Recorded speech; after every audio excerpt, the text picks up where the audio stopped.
दोस्तों, उर्दू डिक्शनरी के आज के इस वीडियो के लिए मैंने दो अल्फाज चुने हैं। एक है बेबस और एक है बेइख्तियार। दोनों का मतलब समझने के साथ साथ आज हम ये भी समझेंगे कि दोनों में फर्क क्या है। तो दोस्तों, सबसे पहले मैं बात करूंगी बेबस से। दरअसल बे आप जानते हैं एक प्रीफिक्स है जिसका मतलब है विदाउट, के बगैर। और बस का जो मतलब हम इस्तेमाल करते हैं वो है कंट्रोल। तो यानी जब हम किसी भी काम के लिए लाचार हैं या असहाय हैं, हेल्पलेस हैं, असमर्थ हैं, जब कुछ वश न चले, मजबूर, पराधीन, असहाय, लाचार, अनियंत्रित, निर्बल, कमजोर, तो ये होता है बेबस।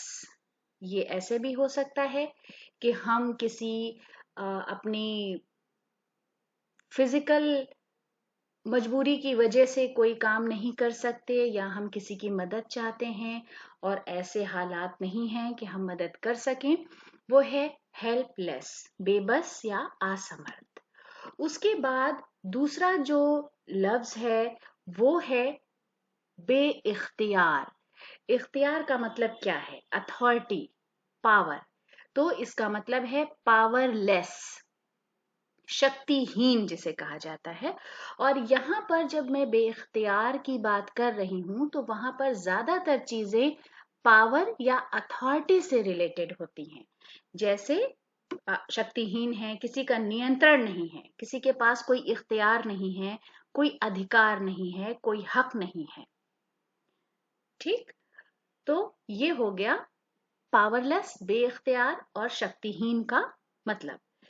एक बात और याद रखिए कि अगर ये आप पर्शियन या फारसी या अरबी में इसको इस्तेमाल कर रहे हैं तो वहां पर बेइख्तियार का मतलब अचानक, यकायक, अकस्मात या सहसा का भी हो सकता है, जिसे हम सडनली कहते हैं। तो आज के दो अल्फाज इस तरह हैं: बेबस जिसका मतलब है असमर्थ, मजबूर, लाचार, हेल्पलेस।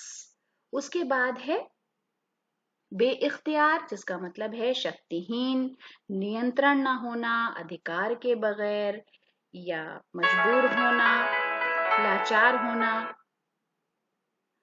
तो ये उसके मतलब हैं। तो दोस्तों, आज के वीडियो के लिए ये हमारी छोटी सी पेशकश थी। वीडियो आपको कैसा लगा? आपके कमेंट्स का हमें कमेंट्स बॉक्स में इंतजार रहेगा। अगले वीडियो के लिए चैनल को सब्सक्राइब करना ना भूलें। वीडियो देखने के लिए बहुत बहुत शुक्रिया।